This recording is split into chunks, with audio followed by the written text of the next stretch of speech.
One more new session, ladies and gentlemen. This time I would like to invite Professor Howard Buchner.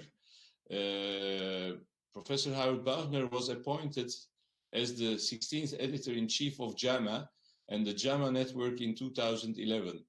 Prior to coming to JAMA, he was a professor of pediatrics and public health at Boston University School of Medicine and editor-in-chief of Disease in Childhood.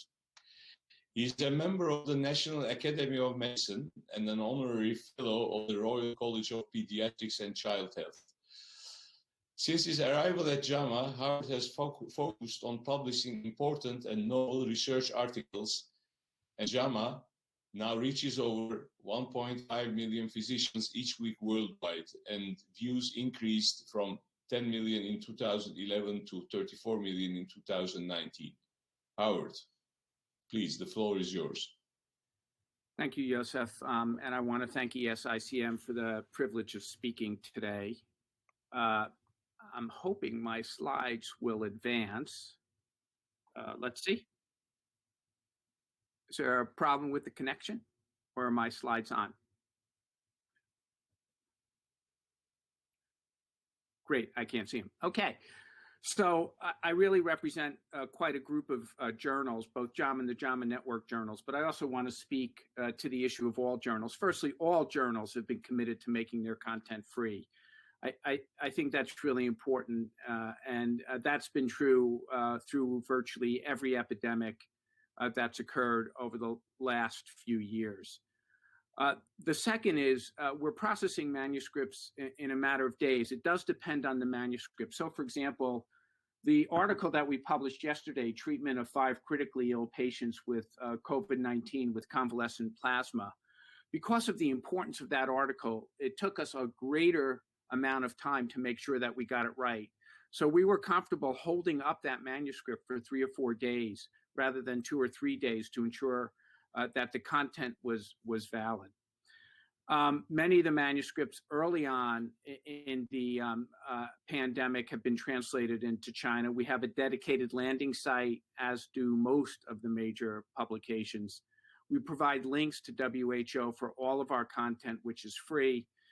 And then, of course, we've tried to really expand the way we distribute content differently than has been in the past. So now we use social media and the electronic table of contents, well over 1.5 million followers. And the print has changed over the last few years. And so now we use live stream events. I'll return to that, podcasts, infographics, crowdsourcing. This past week, we received 100 submissions a day. We received 500 submissions this week. It's difficult for us, but we will manage. It's critically important that high quality content be reviewed quickly and distributed. We publish both research, opinion, and reviews, and our content to date has had more than 10 million views. This is an example of some of the content that we've published.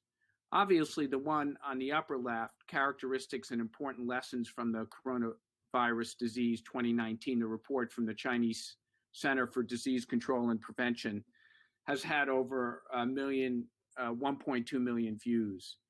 The manuscript on the bottom is by Tony Fauci, who's the National Institute of Allergy and Infectious Disease Director, has become the spokesperson for the healthcare group in the United States. That's entitled Coronavirus Infections More Than Just a Common Cold. That was published on January 23rd, 2020. And that clearly was prescient. And then you can see the article on the far right, Case Fatality Rate and Characteristics of Patients Dying in Relationship to COVID-19 in Italy. Clearly, over the last week or two, the submissions of manuscripts have really changed in some regards following the worldwide pandemic. Whereas in the first month or 6 weeks, it was dominated with manuscripts from China. This past week, manuscripts from France, Iran, Pakistan, and Italy have all dominated submissions. I'll move to the next slide. I have 3 heroes. and I really want to be clear about why these people are so incredibly important to this pandemic. In the United States, without doubt, Tony Fauci, who has lived through every epidemic and pandemic over the last 40 years, has been the voice of reason in the United States.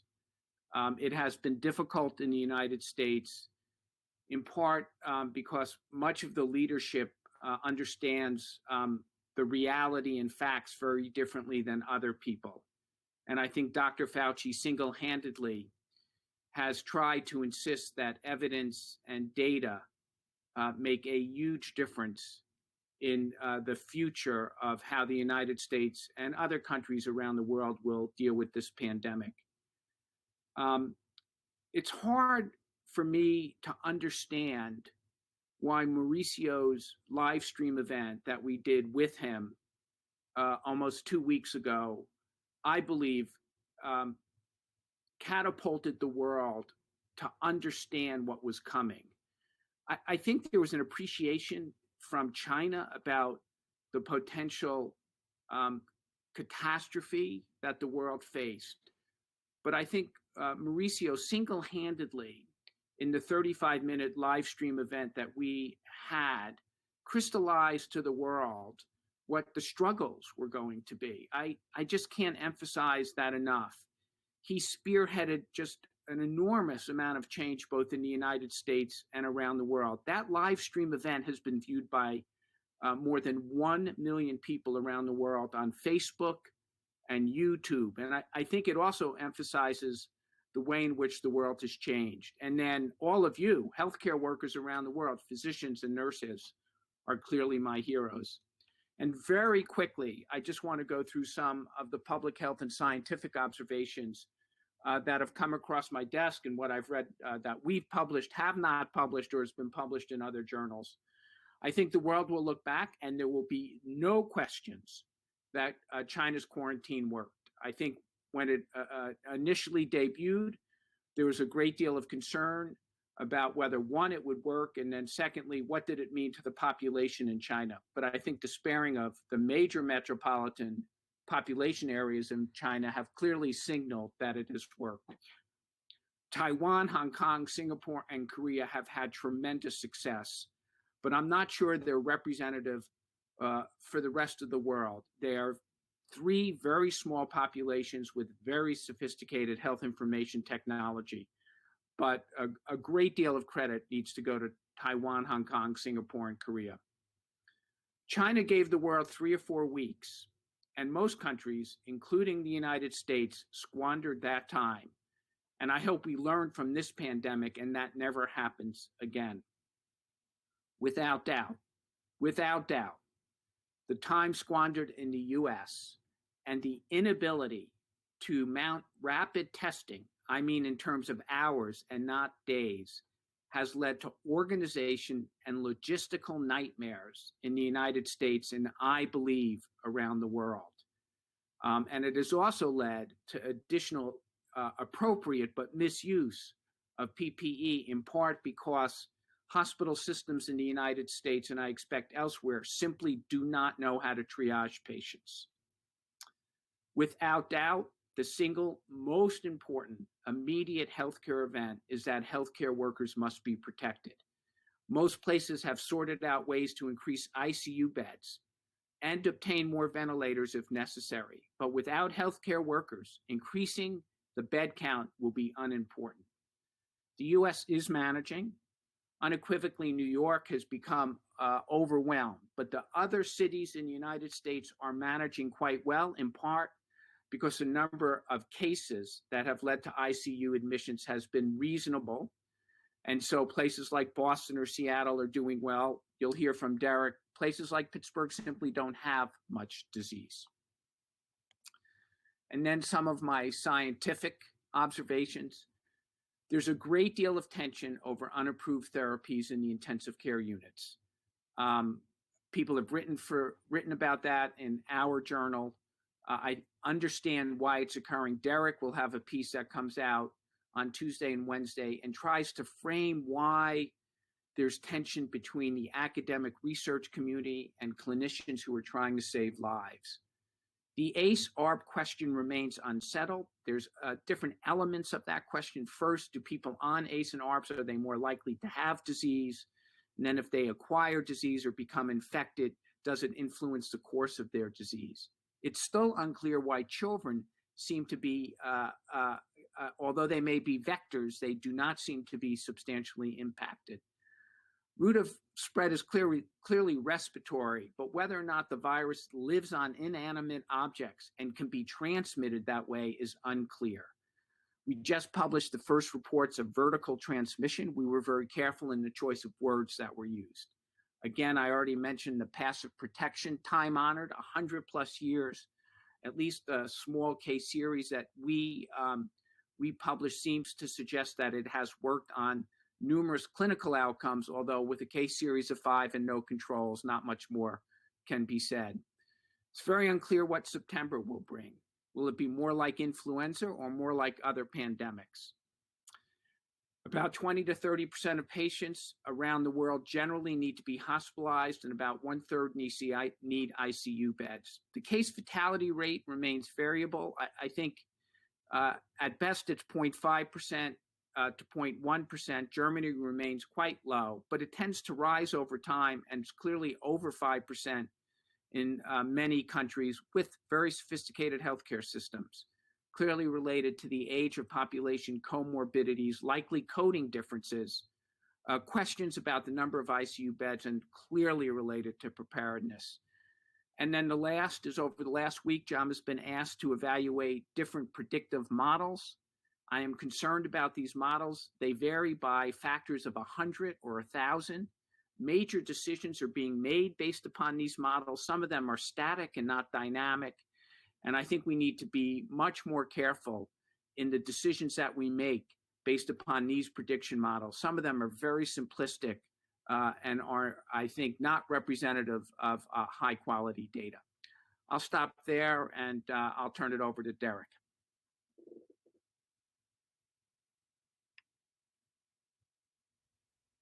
I think maybe we can take a couple of questions, Howard, before we turn it over to Derek.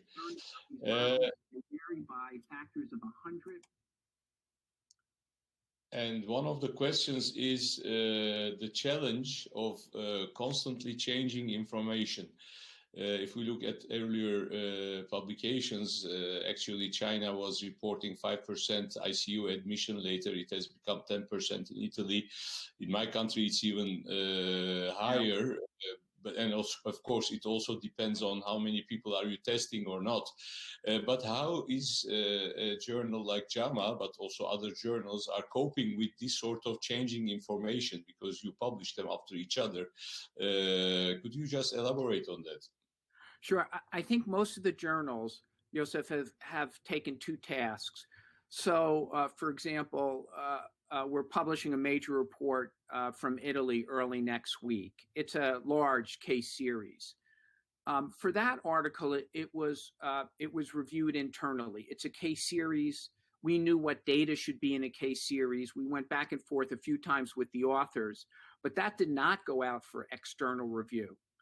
That's in contrast to any article that we think is going to have a major therapeutic or have major therapeutic implications. So, for example, the article on vertical transmission, which we know is going to be create a great deal of anxiety, that went through external peer review twice because we were so concerned with the message. The article on convalescent plasma underwent external peer review with all 4 peer reviewers recommending publication despite the caveats. I think the point you make, though, is critical for those that are developing models and relying on models. Models need to be constantly updated with the most relevant data. So, for example, the R0, if you're doing social distancing correctly, the R0 changes. In a country like the United States, where a state like Colorado is younger and healthier, the implications of the pandemic are going to be very different than many of the southern states where individuals are far more ill. So the preparations have to be very, very different. So I think the journals are comfortable with publishing data that changes as long as they date those publications. I think the greater issue is for the models that people are developing. They have to be dynamic and not static. Okay, just an extension to this talk. There are also quite a lot of treatment options currently being suggested in these publications and used, but they are usually not based on randomized controlled trials, which is of course very unrealistic to think that you can do it just like that in a couple of days. Organize a treatment, but aren't we sometimes giving the wrong message to the people? If I see that in one country ICUs can use certain medications or not according to the evidence is interpreted, and sometimes in one hospital some departments are starting with a medicine and the others are stopping.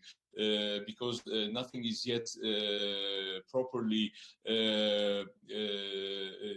shown to have any effect. How is JAMA's position in these things? I mean, is it the same answer that you gave to my first question, or do you have another magic response to that? Well, this is without doubt the most complicated clinical and scientific issue that are occurring simultaneously. You have very ill patients with ARDS. You know the standard treatment. ESICM, SSCM have put out wonderful guidelines that were just updated, and so I think that approach is standard. It's modified, but the role of antivirals, the role of steroids, some of the other drugs, chloroquine has been mentioned, remain hotly debated. The greatest concern is if all of those drugs are used, will you then not be able at the end of this pandemic understand what worked and what didn't work? Yeah. And I think that's a huge issue for the critical care community. Andrew Khalil wrote something for us, a few days ago, just raising enormous concern about using everything in every patient, and then at the end, like occurred with Ebola, not knowing what worked and didn't work. On the other hand, you have patients who are dying. I fully recognize that. And you have individuals' obligations to those patients. What Andrew raises is, though, it's possible that some of those treatments that may not work may also do harm. And so I think that's the tension that every clinical intensivist, or if the patient isn't in the intensive care unit, has to balance. I would hope there would be room for high quality clinical trials.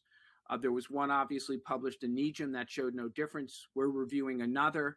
Part of the struggle in both of them, both of these studies, they're really not major outcomes. They're wellness outcomes. They're not mortality outcomes. And in addition, in both of those two studies, many other treatments were used. So it really doesn't have true control groups. There's just tension, and I think it's a real struggle for the research community and the clinical community. Okay, just a last question. I mean, if we look now, it took a crisis to trigger open access for the journals, including JAMA, but also the other journals have done that. What would be the ideal world? Is it not good to have open access also in the future? What do you think about that? That's a longer conversation. I would say the resources that we've needed to put into our effort to publish these articles quickly, to create podcasts, to create live stream events, that requires resources. And it's very unclear to me how we generate those resources in the traditional or the simple open access model. It's simply unclear. I think there are times when undoubtedly, as we are with this pandemic, all articles and publications should be immediately free. But this has come at huge intellectual and financial cost for us, which we have the resources to do it. But scientific publication is very different than it was in the past. So every high quality journal needs to develop a digital strategy, a social media strategy, and begin to present content in new and creative ways. And there's legitimate expenses related to that evolution of communication. Okay, Howard, thank you very much. It was very nice to host you here on the webinar, and I think we can go on with Derek now. And let me...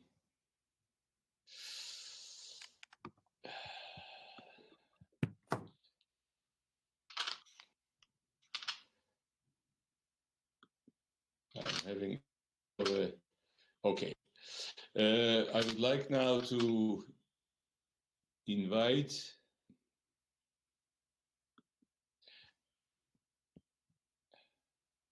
the next speaker, Professor Derek Angus, and he's a distinguished professor and Mitchell P. Fink Endowed Chair, Critical Care Medicine at the University of Pittsburgh School of Medicine. He is also the physician director of the UPMC ICU Service Center, responsible for critical care services across the 40-plus hospital system. Professor Angus's research interests include translational, clinical, and health services research in the field of sepsis, pneumonia, and multi-system organ failure, as well as optimal critical care delivery. He is also critical care editor for JAMA. Derek, please. Joseph, thank you very much. First of all, I'll just check that you can hear me. Yes, can hear you good. So, first of all, thank you, Joseph, to you and to ESICM for putting on this incredible webinar that's been running all day. And I think, like Howard, I would echo the sentiments from our position in the US and at JAMA about everything that has been happening in Europe, and how just as China gave the rest of the world a little bit of a lead time, so things have been unfolding in Europe a little bit ahead of the US. And while now it's true that we're really seeing an explosion of cases, in particular in New York, I think that if the United States does come out of this with some sort of sparing of cities and other places, it's in part because we got a little bit more on board with initiatives such as social distancing, in part because we saw what we were going through. And we saw what you were going through, not only because of what came through in the newspapers, but also because somehow miraculously you were finding time to write papers and send them to us in the midst of all that you were doing as you were caring for patients. And that, in a way, segues to what I want to talk about, which is this issue of, while we're doing everything we can, how can we also try to learn as fast as possible? Howard alluded to the fact that I have a viewpoint that's coming out in a couple of days, which is listed here at the bottom of the slide, optimizing the trade-off between learning and doing in a pandemic. And this viewpoint is my reflection on this tension between learning and doing. One can see that really these are two compelling priorities. We totally want to take care of the patient. It's right in front of us that we have a patient who's acutely ill, yet we also want to learn something. As you just pointed out, Joseph, in your question to Howard, we want to try to work out whether we can test the drug. And the whole world saw this play out during the White House press conference just a few days ago, where you could see President Trump and Tony Fauci both struggling with whether it would be useful to simply put hydroxychloroquine into the arms of clinicians to prescribe to patients because there was a hunch that it could work, or whether we still need to take the time to do randomized clinical trials. And the struggle there was because it was really being framed as a binary choice. What do we do first? Do we try to learn first, or do we try to do first? And of course, both of these choices are framed under huge uncertainty.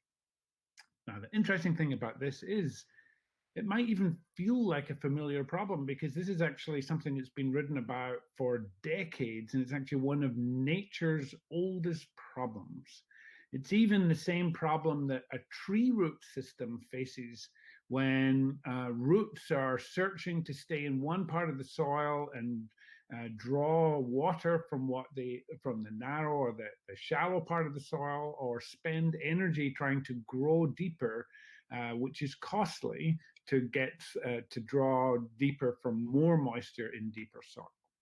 This is something that was written about 20 odd years ago by the famous psychologist James March in what is to this day, I think, the most cited paper ever in organization science: exploration and exploitation in organizations.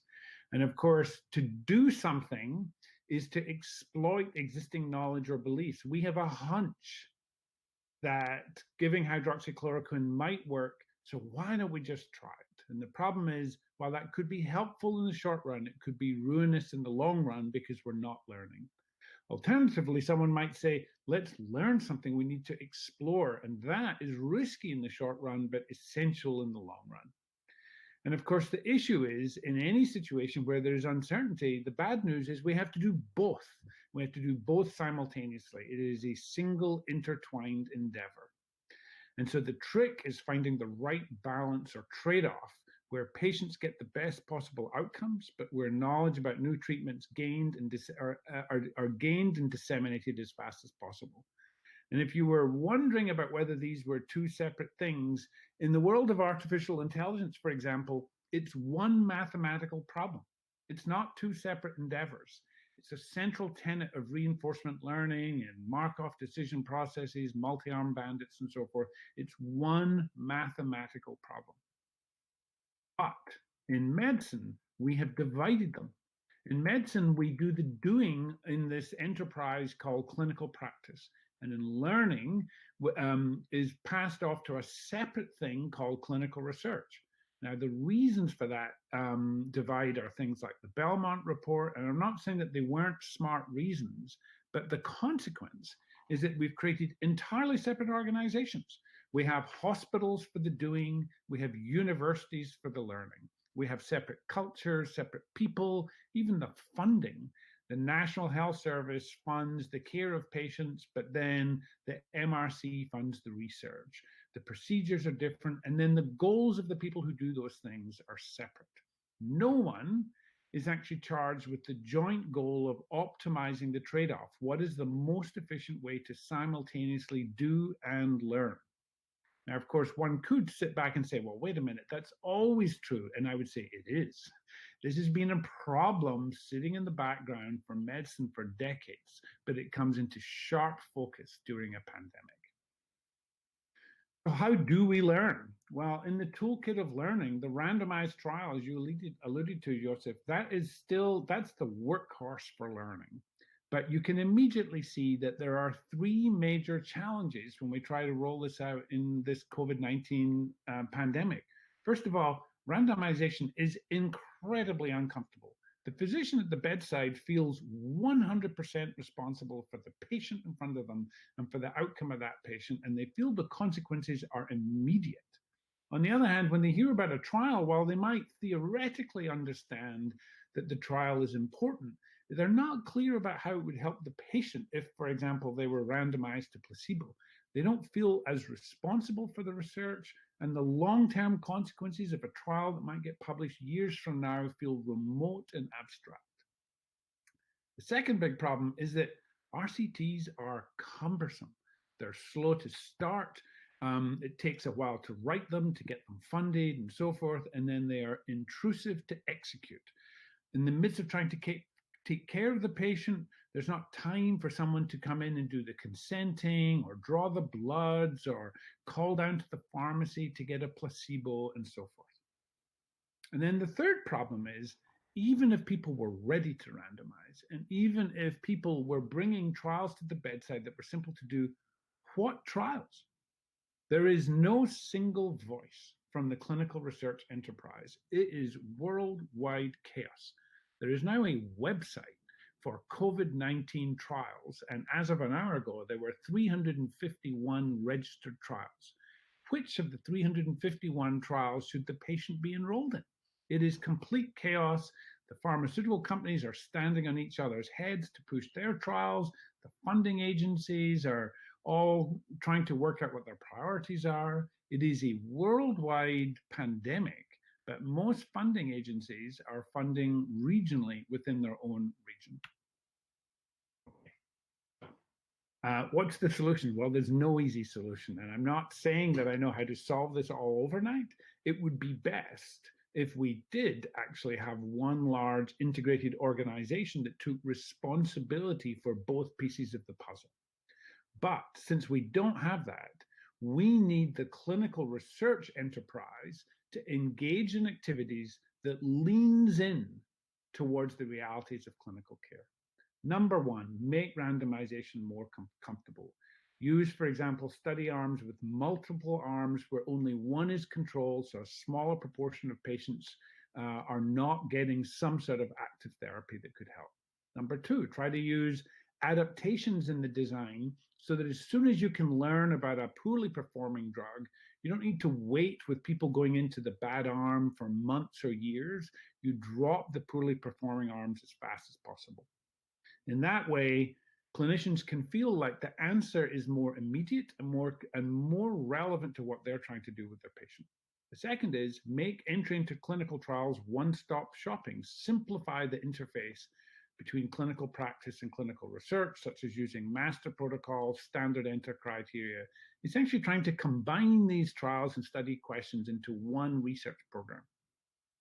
And then the third is it's time for researchers to consider that well-developed sacred cows of research help get the perfect study done. But the perfect study that no one does is a terrible study. We cannot let perfection be the enemy of the good. So, for example, placebo is a principle of many RCTs, but it might be overrated in a pandemic. There might still be strategies to have rigor in the design without blinding. And sometimes placebo doesn't even blind anyway. And if you start having multiple arms, you can't have lots of placebos. It just becomes an incredible burden. But if people are locked into the idea that they do a placebo-controlled trial, they are not leaning in to the realities of the clinical care enterprise. So, for example, a trial I'm involved in is the REMAP-CAT trial. Totally, I know this one well because I'm involved in it, but it's similar for some other designs that are being developed at the WHO and elsewhere. This particular design wants to randomize to numerous choices within antivirals, extended macrolides, corticosteroids, and different immunomodulators. And you can see in this schematic that there's actually several arms within several domains. It's all under this adaptive platform trial design. The patients are randomized simultaneously within all of these groups, such that it ends up being that there are 72 recipes, of which only one has no active ingredient. So in other words, over 98% of the patients in this trial are still getting active therapy. Primary outcome is ICU-free days, and it's capable of updating the randomization as soon as weekly and then sending back the new randomization so that you're dropping the poorly performed arms. What would I ask of the clinical practice enterprise? I would ask less. The clinical practice enterprise is already swamped. For places such as in the United States, where the whole healthcare system runs in the EHR, it could definitely think about helping to nest or embed research procedures inside the electronic health record so that, for example, clinical research coordinators don't need to also put on PPE to go into the room. Try to have as much be handled electronically as possible. I think everywhere physicians could ask themselves, do they really embrace how uncertain we are about individual therapies? So, for example, if you did two hospitals and they both said, oh yeah, we have equipoise. In one hospital, it's because 50 of the doctors are sure that a drug works, and the other 50 say, oh no, that's a terrible drug. That, in theory, looks like they're in equipoise. At the other hospital, all 100 doctors have really thought about things and recognize, yeah, it's 50-50 that the drug works. You can imagine that doing a trial at the second hospital will be a lot easier. And then finally, physicians could definitely have a role to play in enrollment and informed consent. And that means trying to learn about the potential trials, reflect on uncertainty, and then try to communicate wisely to their patients. So in conclusion, this pandemic forces us to do two things simultaneously: do and learn. These activities are intertwined. We must learn while doing. And this trade-off is an old one that unfortunately requires an integrated effort. Unfortunately, in medicine, we've actually been separating practice from research, and that's coming back to burn us. The two enterprises must lean into each other using learning designs that accommodate doing at the same time. And I'll leave you with one thought. President Trump and Tony Fauci were wrestling with this tension between learning and doing around whether to give quinine-based malarial drugs to viral pneumonia. JAMA already published a paper on whether quinine-based drugs would help viral pneumonia. And the answer was they weren't sure. They published that paper in 1919. It is scary to think that 100 years later, we are still not able to learn, and we're still asking the same questions. Now is not the time to fight alone. We must find ways for clinicians and researchers to join together. Thanks. Thank you very much, Derek. I think if I need to ask one question to you, it will be very close to what I have asked to Howard. If I look to our situation in my department, since the crisis has started, there is an inflation of requests for trials. And you look at them and you actually know that this trial will not achieve much because it's looking to such a small population which has a huge selection bias, and yet people do that. And you also mentioned about the remap cap, which is actually a very high-tech, high-class trial. And we usually don't have too much in between. And yet, you mentioned also 351 trials, either performed or on the way. Maybe on the way there are even more. How are we going to guarantee the quality? Because at the same time, we are throwing out messages. Maybe the messages we throw out, even with very high quality journals, are not the messages we would normally throw out if we had not been in the middle of the crisis. Can you comment on this? Well, that's not a single question. That's a multi-part question. Let me tell you what we are trying to do at our institution, and we have the advantage that we are not yet drowning in cases, but we are very quickly trying to stand up the capacity to enroll in remap cap, because it is an adaptive platform trial and it's open label, and we're trying to nest it all inside our electronic healthcare system with open label randomization, and then bring other trials in on that same platform, so that the clinician just needs to go to a single place in the work record, and we will be doing the work behind the scenes of offering what drugs are available. We've already pulled many of these drugs off our formulary, where we've got a single committee trying to answer the phone and control the use of them, and we're going as fast as we can to flip into this learning platform. We hope to have that available by Friday, but that's hard. And we've had to create a committee just to wade through all the randomized trials that we're being asked to look at. I spoke to colleagues at Penn who are doing the same thing, and Tom Vanderpoel said they're doing the same thing in Amsterdam Medical Center. You can't have everyone pushing their own pet trial. You need to coordinate. As to the other piece, you're asking me the same question you asked Howard. Why would you publish an observational series when that would never have been published in the past? And the answer is, look at the timestamp. We're basically saying we're happy to share knowledge as best as we have it to help inform on what might even be worthwhile testing in a trial.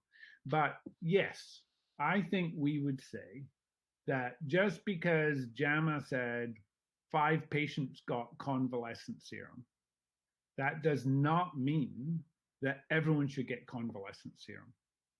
It means that someone has at least tried to use convalescent serum in COVID-19, and it comes with an editorial that specifically says, okay, what are all the next steps? And the next steps did not begin with suddenly give everyone convalescent serum.